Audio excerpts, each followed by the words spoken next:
You probably recognize this tree that I'm standing next to. This is Magnolia grandiflora. The scientific name grandiflora means big flower, and check out these huge white blooms that this tree has. This is, of course, a common landscaping tree, so you see it planted in a lot of places, but in natural situations it likes moist, rich soils, and we often see it in coastal areas in maritime forests.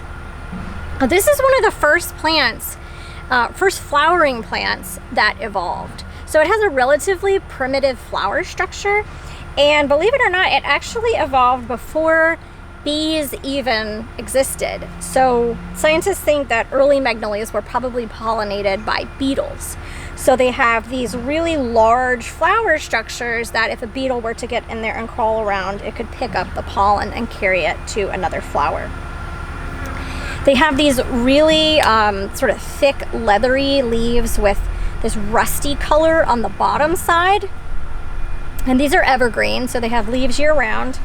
And it will bloom for several weeks throughout much of the summer.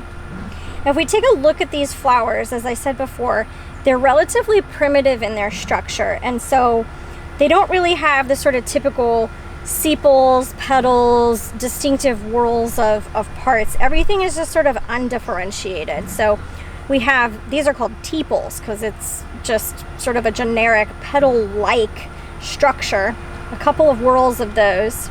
Then on the inside, this is where the plant is producing pollen, and these are the stigmas.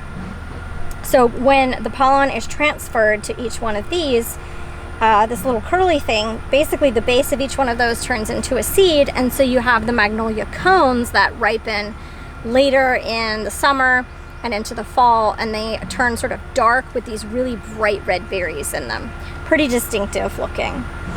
This, of course, is a beautiful specimen tree used in lots of different landscaping situations.